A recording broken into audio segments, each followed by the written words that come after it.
Sourate 19. Marie. Au nom du Dieu clément et miséricordieux. Kaf, Ha, Ya, Ain, Sod. Voici le récit de la miséricorde de ton Seigneur envers son serviteur Zacharie. Le jour où il invoqua son Seigneur d'une invocation secrète et dit « Seigneur, mes os affaiblis se dérobent sous moi, et ma tête s'allume de la flamme de la canicie. Je n'ai jamais été malheureux dans les vœux que je t'ai adressés. Je crains les miens qui me succéderont. Ma femme est stérile. Donne-moi un héritier qui vienne de toi, qui hérite de moi, qui hérite de la famille de Jacob. Et fais, ô Seigneur, qu'il te soit agréable. Ô Zacharie, nous t'annonçons un fils. Son nom sera Iaïa, Jean. Avant lui, personne n'a porté ce nom. Zacharie dit « Seigneur, comment aurais-je un fils? Mon épouse est stérile, et moi je suis arrivé à l'âge de décrépitude. » Dieu a dit « Il en sera ainsi. » Ton Seigneur a dit « Ceci m'est facile, je t'ai créé quand tu n'étais rien. » Seigneur, donne-moi un signe pour garant de ta promesse. Ton signe sera celui-ci. Tu ne parleras pas aux hommes pendant 3 nuits, quoique bien portant. Zacharie s'avança du sanctuaire vers le peuple et lui faisait signe de louer Dieu matin et soir. Ô Iaïa, prends ce livre avec une résolution ferme. Nous avons donné à Iaïa la sagesse quand il n'était qu'un enfant, ainsi que la tendresse et la pureté. Il était pieux et bon envers ses parents. Il n'était point violent ni rebelle. Que la paix soit sur lui au jour où il naquit, et au jour où il mourra, et au jour où il sera ressuscité. Ô Muhammad, parle dans le Coran de Marie, Mariam, comme elle se retira de chez sa famille et alla du côté de l'Est. Elle se couvrit d'un voile qui la déroba leur regard. Nous envoyâmes vers elle notre esprit. Il prit devant elle la forme d'un homme d'une figure parfaite. Elle lui dit « Je cherche auprès du miséricordieux un refuge contre toi. Si tu le crains… » Il répondit « Je suis l'envoyé de ton Seigneur, chargé de te donner un fils saint. » « Comment, répondit-elle, aurais-je un fils?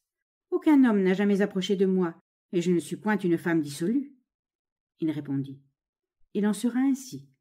Ton Seigneur a dit « Ceci est facile pour moi. » Il sera notre signe devant les hommes, et la preuve de notre miséricorde. L'arrêt est prononcé. Elle devint grosse de l'enfant, et se retira dans un endroit éloigné. Les douleurs de l'enfantement la surprirent auprès d'un tronc de palmier.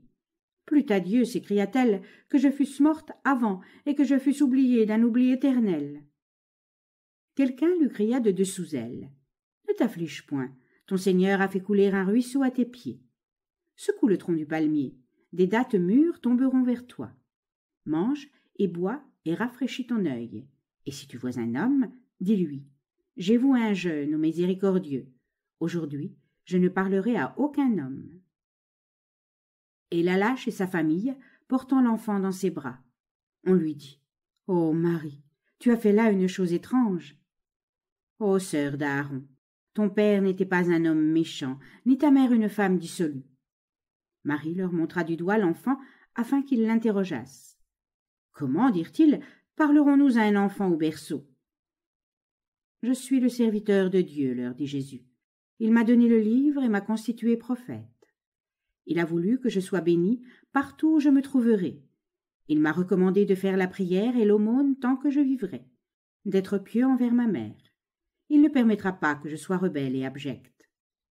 La paix sera sur moi au jour où je naquis et au jour où je mourrai et au jour où je serai ressuscité. » C'était Jésus, fils de Marie, pour parler la parole de vérité, celui sur lequel ils élèvent des doutes.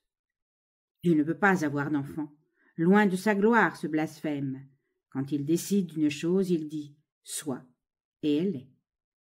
Dieu est mon Seigneur et le vôtre. Adorez-le. C'est la voie droite. Les partis diffèrent d'avis entre eux. Malheur à ceux qui ne croient pas, à cause de la comparution du grand jour. Fais-leur entendre, fais-leur voir le jour où ils viendront devant nous. Aujourd'hui, les méchants sont dans un égarement manifeste. Avertis-les du jour des regrets, du jour où l'œuvre sera accomplie, quand, plongés dans l'insouciance, ils ne croient pas. C'est nous qui hériterons de la terre et de tout ce qui existe sur elle. Eux, ils retourneront à nous. » Parle aussi dans le livre d'Abraham. Il était juste et prophète. Un jour, il dit à son père, « Ô mon père, pourquoi adores-tu ce qui n'entend ni ne voit et qui ne saurait servir de rien?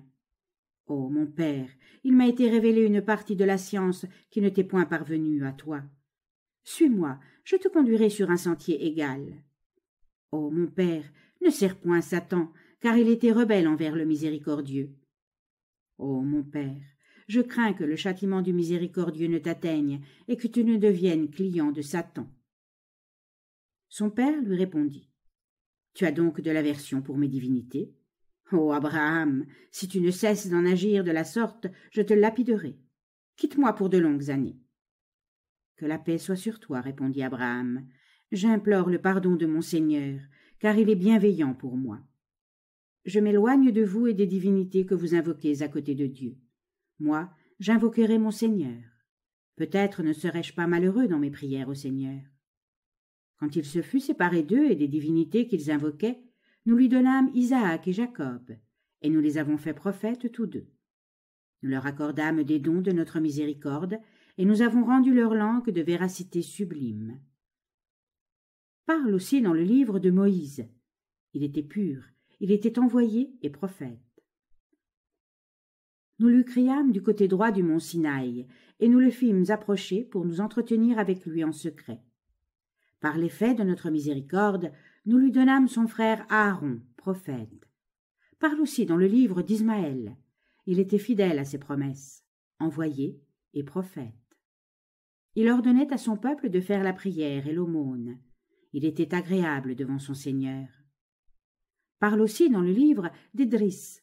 Il était véridique et prophète.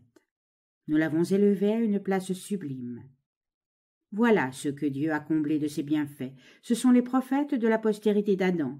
Ce sont ceux que nous avons portés dans l'arche avec Noé. C'est la postérité d'Abraham et d'Israël. Ce sont ceux que nous avons dirigés et élus.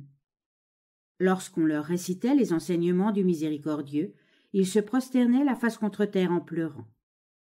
D'autres générations leur succédèrent. Elles laissèrent la prière se perdre et suivirent leurs appétits. Elles ne rencontreront que le mal. Mais ceux qui reviennent à Dieu, qui croient et font le bien, entreront dans le jardin et ne seront point lésés pour la plus mince portion. Ils entreront dans le jardin d'Éden que le miséricordieux a promis à ses serviteurs. Sa promesse sera accomplie. Ils n'y entendront aucun discours futile, mais le mot paix. Ils recevront la nourriture le matin et le soir. Tels sont les jardins que nous donnerons en héritage à celui d'entre nos serviteurs qui nous craint. Nous ne descendons du ciel que par l'ordre de ton Seigneur.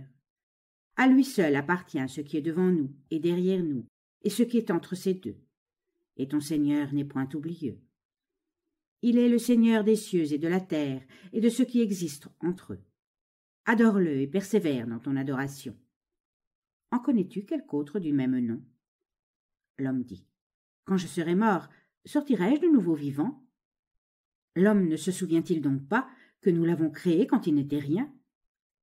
Je le jure par ton Seigneur, nous rassemblerons tous les hommes et les démons, puis nous les placerons autour de la géhenne, agenouillés.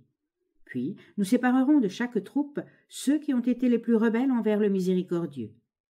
Et c'est nous qui connaissons le mieux ceux qui méritent d'être brûlés. Il n'y aura aucun d'entre vous qui n'y soit précipité.